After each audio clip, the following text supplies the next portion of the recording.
Something extraordinary is happening in North America. Quietly, subtly, without the dramatic headlines that usually accompany a geopolitical shift. For decades, the United States and Canada have operated as if their economic partnership was carved in stone. The auto industry especially was treated as a natural law. Parts built in Ontario, assembly lines running in Michigan, supply chains weaving back and forth across the border with seamless precision. For most people, it was invisible. For governments, it was predictable. For industries, it was safe. But then, almost overnight, something changed. Not with speeches, not with threats, not with tariffs fired like warning shots. Canada did something far more unsettling. It stopped playing by the script everyone assumed it would follow. And the world didn't notice until the consequences started hitting home. Factories shut down, production shifted, supply chains cracked. Entire communities, once powered by American demand and cross-border cooperation, found themselves standing on unsure ground. Meanwhile, Washington looked confused, unsure whether this was retaliation, strategy, or something darker, a quiet recalibration of power. Tonight, we are going to uncover the story that's been hiding in plain sight, a story of respect lost, leverage reclaimed, and a neighbor who finally decided that being the junior partner wasn't acceptable anymore. This isn't just about cars. This is about sovereignty, trust, and a country choosing to walk away from a relationship that no longer served it. And when a country walks away silently, that's when the world should worry. Canada didn't storm out of the room. It didn't slam the door. It simply stood up, straightened its posture, and walked away with calm precision. This quiet break caught Washington off guard because it wasn't dramatic, it was deliberate. For decades, Canada automatically aligned its auto industry with U.S. policies, treating the relationship like an equation that never needed recalculating. When America made a move, Canada adjusted. When America shifted its rules, Canada adapted. But that habit, the assumption that alignment was automatic, was shattered the moment Ottawa paused, reassessed, and said without raising its voice, "Not anymore." What makes this moment historic is that Canada didn't change its tone, it changed its expectations. The shift wasn't emotional or ideological, it was structural. Canada started questioning terms that were previously accepted without debate. It re-evaluated a partnership that everyone assumed would last forever. And while Washington waited for a loud reaction, Canada responded with a silence far more powerful than confrontation. Because silence doesn't escalate, it redefines. The old framework didn't collapse with noise, it dissolved with clarity. But the moment Canada stepped back, the fallout began immediately. Under the revived America First doctrine, Washington introduced tariffs designed to shield American factories from foreign competitors. On paper, it looked like protection. In reality, it was a blunt instrument, and Canada was the first to bleed. Parts made in Ontario and Quebec, once considered North American inputs, were suddenly classified as if they were coming from China or Europe. Canada wasn't treated as the closest partner anymore. It was treated like a potential threat to American jobs. A country that had spent decades building the backbone of U.S. auto manufacturing found itself standing outside the circle it helped create. Ottawa didn't explode in anger. It didn't beg for exemptions. Instead, it responded with cold calculation. It limited tariff-free access for U.S. automakers. It demanded verifiable domestic investment. It signaled, quietly, that the old assumptions were over. Analysts missed it. Commentators ignored it. But for those who understood the language of policy and economics, this wasn't a gesture. It was a warning. And the warning was simple. If you break trust, you will lose automatic cooperation. And once trust cracked, the consequences spread faster than Washington expected. The first visible shock came in the form of empty assembly lines and locked factory gates. Stellantis, one of the world's largest automakers, moved production from Ontario to Illinois. GM ended electric van manufacturing in Canada entirely. Communities that had spent generations building vehicles for North America were suddenly staring at shuttered facilities and fading job prospects. Places like Windsor and Brampton felt the blow instantly. These weren't just industrial centers, they were identity centers. Families raised on auto work, towns built around factory rhythms, neighborhoods tied to shift schedules and assembly line nights. And now, silence. What surprised many observers wasn't panic, it was resignation. A quiet realization that the old reliability, the old predictability, the old cross-border safety net had vanished.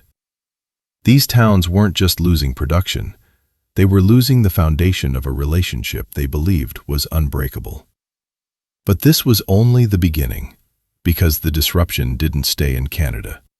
It crawled across the border, straight into the American heartland. The United States expected protectionist policies to shield its workers. Instead, those policies ricocheted across the system like shrapnel. American factories started experiencing delays. Components that used to cross the border effortlessly were suddenly stuck in bureaucratic limbo. Costs rose, production slowed, consumer prices crept upward. The U.S. Chamber of Commerce issued warnings. Protectionism wasn't creating certainty, it was creating chaos.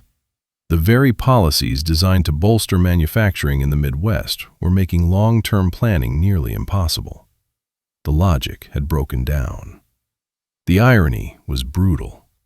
Tariffs meant to safeguard American factories wound up hurting them. A system built on collaboration was collapsing because one side forgot that interdependence isn't a weakness, it's a design. And as Washington doubled down, Canada quietly changed the game. Instead of escalating or retaliating loudly, Ottawa began doing something far more strategic, building alternatives. Not emotional alternatives, structural ones. Canada launched new investments in domestic manufacturing. It formed alliances with Europe. It secured partnerships with 9 allied countries for critical minerals, resources essential for batteries, EVs, and advanced manufacturing. It built insurance, not revenge. It was a message disguised as policy. If cooperation becomes unreliable, Canada will not be vulnerable. Industrial policy documents began emphasizing domestic capability. Energy and minerals transformed from export commodities to pillars of sovereignty. Canada's long-held assumption that the U.S. would always act in mutual interest was replaced by a new directive. Dependence is not a strategy. Independence is. But this wasn't just political maneuvering. Something deeper was happening. Something that would hit the U.S. economy in ways Washington didn't expect. What happened next wasn't triggered by politicians, diplomats, or corporate executives. It came from ordinary Canadians, the people Washington never expected to step into the equation. And when they did, the message was louder than any press conference. For decades, cross-border travel, shopping trips, and casual weekend getaways formed an invisible economic bridge between the two countries. But suddenly, that bridge started emptying out. Car travel from Canada into the United States plunged by nearly 35%, an astonishing drop in a single year. It wasn't a boycott. It wasn't organized. It was natural, an instinctive pulling back from a relationship that no longer felt balanced. At the same time, another quiet shift began. Canadian provinces started removing U.S. spirits from their liquor store shelves. Within months, American brand sales in Ontario alone collapsed by nearly 80%. This wasn't a trade war. It wasn't a retaliatory tariff. It was consumer sentiment turning into economic reality. People vote with their wallets long before they vote at the ballot box, and the message those wallets were sending couldn't be ignored. Because this wasn't anger, it was disillusionment. When trust erodes at the personal level, it doesn't explode, it fades. People simply make different choices. They stop traveling, they stop buying, They stop assuming the relationship is a given. And that is far more dangerous for Washington than any formal policy shift. This slow withdrawal exposed something the U.S. had never considered. Canada's economic connection to America wasn't a dependency. It was a choice. And Canadians, quietly, were choosing differently. A change in travel patterns might seem minor. A shift in liquor sales might seem trivial. But in economics, small choices stack up fast. They form trends. They reshape relationships. And once public sentiment crosses a certain threshold, no government on earth can reverse it overnight. And this emotional shift, this quiet hardening, was about to redefine everything that came next. In the middle of all this quiet disruption, one figure began emerging as the architect of Canada's new posture: Mark Carney. Not because he shouted the loudest, not because he chased headlines, and not because he tried to pick a fight with Washington. His influence rose for a far more unsettling reason. He spoke with a kind of calm certainty that made Canadians feel something they hadn't felt in years: confidence. Carney never framed the U.S. as an enemy. He never resorted to theatrics or nationalist slogans. Instead, he delivered a message that was simple, disciplined, and consistent. Cooperation is a choice, not an obligation. Respect is a requirement, not a courtesy. And if Canada is going to stand with anyone, it will do so from a position of strength, not desperation.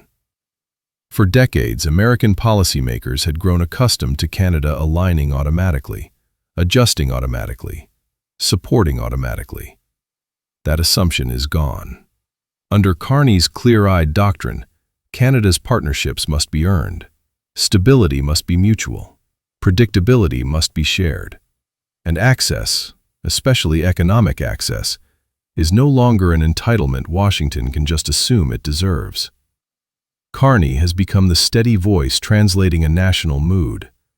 The era of being the junior partner is over.